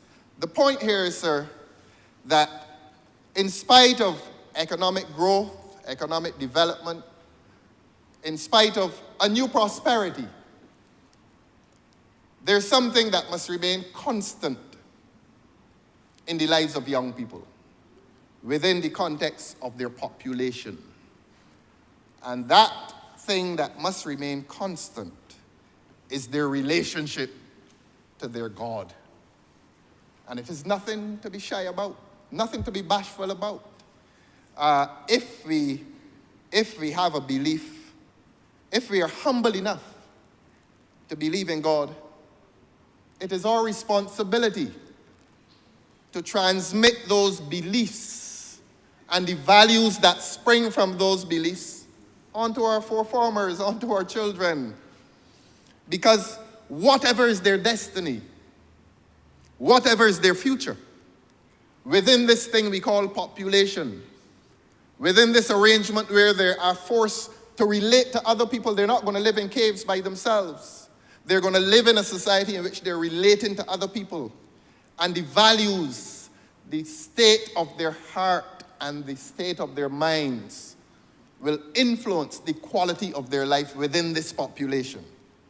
And so I want to say to the young people who are present with us today through you, sir, that they're living in a different society, different from the one in which we lived. But we want to reintroduce them to the values that sustained us, the values that made us who we are with our imperfections. We weren't entirely bad people because we survived and we reproduce. But as the Honourable Member said, how do we reproduce ourselves? And what a noble objective that must be. When you try to reproduce yourself, and it is not about vanity, it is not about ego, but it is about self-esteem and belief that what your parents made of you, you are willing to sustain in yourself, and even more nobly, to pass it on to young people. So I want to commend to these young people, I don't think their parents are here, but to ask through you, sir, of them that they develop a relationship with values, not only with material goods, and do not let material goods be your God. Because we are discovering on a daily basis, on a weekly basis in this country, what the pursuit of material goods at the expense of God can do to young people. And I did not wish to introduce the subject to this Parliament nor to them, but they're surrounded by it. We want them to live long lives. We want them to live good lives. We want them to live lives in a society in which there's respect for the other person and respect for his right to life. And not only respect for his right to life, but respect for your right to life, because somebody told me quite tragically a few years ago that a lot of the young people who populate the place in St. Philip, they don't have a life plan. They don't plan to live. One fellow said, I don't think I'm going to live to 30 or past 30. Another said 40. And that is a tragedy. If our parents had that plan for their own lives, you and I would not be here. None of us would be in here. And so there has a change. There has been a change, I beg your pardon, that now envelops this society, in which there's a certain drift among our young people. And this is not a partisan statement, because I think that there needs to be a collective approach to the destiny of our young people. And we need to give them an anchor and ask them, what is your anchor? What is it that makes you who you are? And to say to them that it is not a big chain. It is not what they call, I don't know, the brand names Puma or Adidas or Nike. It is not that. It is not the privilege of coming to school in a nice car when the fellow next to you may be coming to school in a not so nice car. That is not your anchor. And the anchor which I prescribe, and I'm a sinner, Your Honor, I am a sinner. I am a sinner who recognizes that my upbringing was one in which I was handed an anchor of moral values to fit in with this population.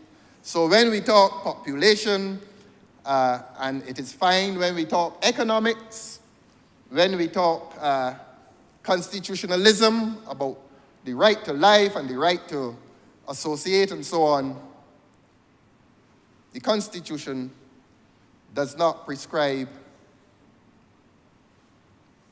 that a person should adhere to godly principles or to God. It mentions it in the preamble, but then it goes on to deal with more everyday matters. And so, while we plan our populations, while we redesign our populations, my plea to our young four-form guests is for them over the next 6 years, between 12 and 18, to find that anchor in their lives. Find that thing that will make of them young men and young women, that will give formation to who they are. And when I speak about giving formation to who they are, giving formation not only to personality, but giving formation, more importantly, to character. Who you are, who you become, how will others regard you? Will you be a person given to fairness? And I want to give them some statistics here. And to say to them through you, sir, that we probably do not understand or appreciate how this society has been so injured by the loss of so many of our young men. As between prison and the cemetery, we have lost so many of our young men from a society that would have been willing to embrace them if they had an anchor, a moral anchor, and I commend a religious anchor. And whenever one passes and I look at the media, my first concern always is, did they have children? And more often than not, they do. At 20, 21, 22, 23, there's often a 5-year-old that they've left behind, or 2-year-old who will not understand the absence, who will not understand the funeral, and who will only understand the place in St. Philip if the officers up there allow him passage in. And one of the saddest times in the life of a criminal lawyer is to visit an accused, a client at the prison. I don't do a lot of it now, sir, as you know. Very little, I do. But one of the most depressing moments is to go to that prison and you see a young man comes to the window and his family is there and there's a little child touching the glass. She can't even touch him. She or he can't even touch him. And who knows, he may be behind that glass and the iron for 10, 15, 20, 25 years. And if he stays there, there's a greater chance that he will keep his life. And we now know that if he comes out, he could lose his life. What a quandary, what a dilemma that is confronting the lives of young people. But the point is,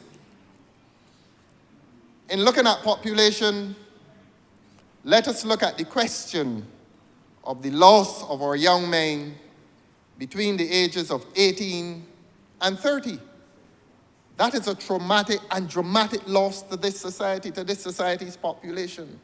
How do we solve the problem? And how then do we solve the problem of the child that is left behind? The child is not a problem. The circumstances are problematic. No child is a problem. We must never see a human being as a problem. It is the circumstances in which he lives that become problematic. And in population planning, while we look at NIS and an aging population and the pressure that is being put on a smaller population of working people and the lack of resources for that youngest set of the population, let us consider, let us build into our plans the loss of that young male population to the prison and to the cemetery. How do we deal with the consequence of their absence from society? How do we deal with that? I will wrap up, sir. The Honourable Member for St. Michael's South Central, therefore, looked at the 3 policy goals in the recitals to the resolution. The first is population size. I think we now are all agreed that Malthus has been discredited and that we accept that the age distribution across our population becomes problematic. Not that we have too many old people, but the problem is that we don't have enough young people to support them. That is where the crisis lies. We'd like some more old people too. We would like some more old people because there is no child as happy and lucky as a child that is in a house with a grandparent, the extended family. You and I know about that, sir. That we now exist in cocoons. The mother is on the phone. The ladies will pardon me. The father is watching sports, and the children are looking at their phones. And that has become the home in Barbados. You and I did not know that home, sir. Even that is problematic. Even that becomes an origin of crisis. And I ought to have said that technology is doing great harm to our society. The abuse that children suffer in staring at their phones. Those phones are abusive. Those iPads, those tablets, whatever you call them, the messages coming on those, the majority of the messages are abusive of children. And that is something we need to correct.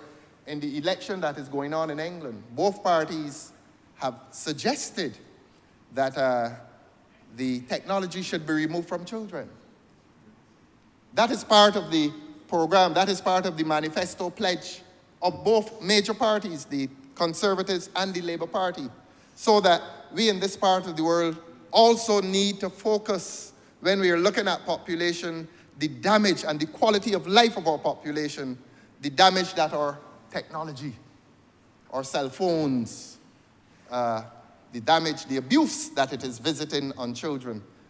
This thing called there's some phenomenon, don't remember the name, but it has taken our children away from books. Apparently, you can now transmit a message to a child and you're not supposed to go beyond 90 seconds. No wonder the children sit and stare all day, because they're not taking in anything. It's almost hypnotic. These messages and images just keep coming at them, and at the end of the 12 hours, they do it for 12 hours, you know, sir. And at the end of that 12 hours, they've learned nothing. And if they had a lifestyle of sitting and reading a book at least for 2 hours every day, their lives would be fundamentally and qualitatively different. So that I trust that the public library shall once again become, as you and I knew it, sir, on Saturday mornings, a haven for young children. Whether it's the Bobbsey twins or whatever book, but we have local books now. But the quality of life, they're now enslaved to technology, and that is something when we're looking at population and when we're looking at personal and human and social development, we need a reshaping of lifestyles that our population find themselves engaged in. And the emphasis must be on the children, because we are steeped in our ways. And if we are steeped in good ways, let us pledge as a parliament, let us pledge as a population of persons of adulthood to pass on the values that have shaped us onto our children. Now, the honourable member mentioned the third of those, I do notice in the paper, the third of those policy goals relates to ecological balance and appreciation for the environment. How do we relate to our environment? I know the honourable member for Christchurch West Central, whom I have previously in here congratulated for transforming the landscape of Barbados. A lot of places that were untidy became tidy. I don't know, look, I drive up my Lord's Hill every evening on my way home. The honourable member for St. Michael East, I saw him a few minutes ago. And as you're coming to the Norman Isles, there's an area on the right. That area used to be so ugly and untidy. And it's now a garden. And every evening I pass there, I admire it, because I knew what it was before. And when we were at school, sir, you and I had the jar with the seed, I don't know, and the blotting paper. And we took it home. And as it grew and grew out and became a plant, we took it back to school and presented it to the teacher. You and I know about that, sir. I trust that still happens in the schools. I trust we are still educating our children as to the environment and the need to keep it green, the need to preserve what mankind over the centuries of its existence has not been able to make a tree. God makes the trees. And so when we have an appreciation for the ecology, we develop an appreciation and a love for God. Sometimes these messages are so easy to transmit to children. Do we transmit them? Do we do it enough? I suspect we don't. But I know that the George Lamin School, honoring the name of that great Barbadian after whom it is named, would have produced excellent little children. The time is now for us to congratulate them for having succeeded in their exam, for having graduated. Let us today treat this as a graduation ceremony for them, and an interesting graduation ceremony, and to once again commend to them, in spite of their lifestyle differences, lifestyles that will be so fundamentally different from ours, to prescribe and to commend to them that they should anchor their lives, if not in something religious, in something spiritual, a relationship with what God has put inside them, inside their heart. And They know about the story of Eden, the garden in which God has put them, and to preserve that garden, and to grow plants, and to respect plants, and to appreciate it. All of nature becomes a part of human development. You can't put a man to live unless he's in prison in 4 cement walls. And while you're free, let them have an appreciation not only of their human society, but of the physical environment, which is an enhancement to life. And so, Your Honor, I want to associate my own views with the noble objectives of this resolution on the Barbados population policy, to express my rejection of Malthus and all that he spoke about, and to recognize that there must be a reversal, that rather than trying to fit a small population into scarce resources, that our objective should be to make this economy larger, ensure that we have a larger segment of that population which is productive, whether we do that by way of sex or immigration. Let us do it. What is our optimum population size? Is it 280? Is it 300? Is it 280,000? Is it 300,000? Is it going to be 350,000? The planners will tell us. But I'll give you this anecdote. I spent 18 months in litigation in one of the islands of this Caribbean. And I used to say to them, but you know, you don't have enough people here. So that if a chap wants to do body work for a living, not enough cars to sustain him. And that economy necessarily became based on tourism. Large hotels, and the overwhelming majority of people work in those hotels. And if you're not in the hotel, at whatever level, management, mid-management, lower skills, you went into the public service. And they lived well, but it was not a very sophisticated society in terms of its economy. It was a very basic society. And and the quality of life, it was boring actually. So that the quality of life was not what we have here. But we have, I think, a fairly optimum size country here. I often say it is large enough, the population is large enough that you can go to St. Lucie and not be recognized. You still meet strangers in Barbados. And it is not so small that you butt up on somebody as in Bermuda or the other country in which I was for 18 months. So that I think Barbados is charmed in that respect, that we have a society that is not too large, or a country and a population that is not too large, neither is it too small. But the question, how do we create that ideal quality of life? How do we distribute resources? If I didn't say it before, I'm going to say it now. And if I had said it before, I'm going to repeat it. At the heart of economics is this question of scarcity. And when Malthus wrote, he was really writing about scarcity. If you discuss economics in Barbados now, the question of scarcity still arises.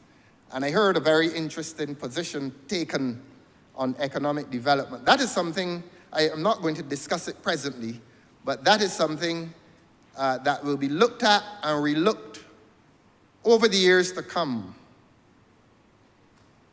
And I will leave that for a future discussion. But just to say to you, Your Honor, I commend any effort to address issues of population, and in the presence of the young people who are with us today and their teachers, welcome. And please shape your lives according to the values of your parents, the things your parents tell you. Fit in as an important member of this population. Fit into this population as a good and upstanding citizen, a citizen who will have respect for other citizens. You will change over the next 6 years, but do not change that person of love and generosity and faith. Those values that your parents instilled in you over the last 12 years, do not abandon those values. You will get taller. You will run faster. You will take in more knowledge. You will get brighter. But carry those values with you. Please carry them with you. Because the future of this society is not the future of this parliament. The future of this society is not the future of any member of this parliament where you are visiting today. The future of this country is your future, 12-year-olds. How are you going to manage it? We have a responsibility, we of this age group, we of this parliamentary group, have a responsibility to pass laws, as the Constitution says, for the peace, order, and good government of Barbados. That is our responsibility. We pledge to meet that responsibility. But you as children have a responsibility as well. How will you meet that responsibility? Please don't abandon the virtues, the values of love for your neighbor. And I want to tell you that at the heart, we call this a Christian society, a religious society. And at the heart of Christianity is love, humility, and justice.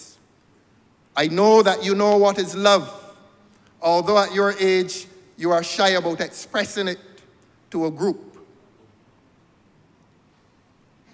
You probably hear the word humility, and humility begins with deference to God, acknowledging the power and the supremacy of God, and to take in your place in a society, accepting that the person next to you has equal rights as you do, and justice. Please don't go to the courts looking for justice. Practice a form of justice in which your teachers would have told you, do unto others as you would have others do unto you. When I was your age, and before I reached your age, that is what was written across the top of the blackboard when I first went to school, Grace Hill Primary School. Do unto others as you would have them do unto you. The golden rule. And it will not change for your lives. That is what justice is about. So carry with you that Christian message of justice, humility, and love. And it is demonstrated, it is written in the Bible, love thy neighbor. That is what the Bible says to you, children. That is what the Bible says to all of us, Mr. Speaker. And Parliament is not normally like this. But I think we have a responsibility today to show these children that even in this place, we can find debate that speaks to harmony, debate that speaks to the idea of harmony, debate that speaks to the idea of creating a better society. So, having said all of that, sir, I want to commend the population study to these young children and to Barbados. I don't think any document will ever pretend to be a complete document. I don't think it would pretend to be a complete document. It goes from 2023, I think, to 2040. I heard that while I was in my car. So that a time will come, perhaps when these children will occupy these positions and will want to revisit what they believe should be the future prospects for our population. Your Honor, I'm obliged to you. Honourable Leader, Government Business. Thank you, Mr. Speaker. I beg to move that this resolution, further consideration of this resolution be postponed. The question is that this further resolution, debate on this resolution be postponed. All those honorable members in favor, please say aye. Those against, please say no. Meeting, the ayes have it. Further debate on this resolution hereby postponed. Honorable Leader, Government Business. Mr. Speaker, I beg to move the suspension of the House until next Tuesday. Adjournment until next Tuesday, the 2nd of July at 10 a.m.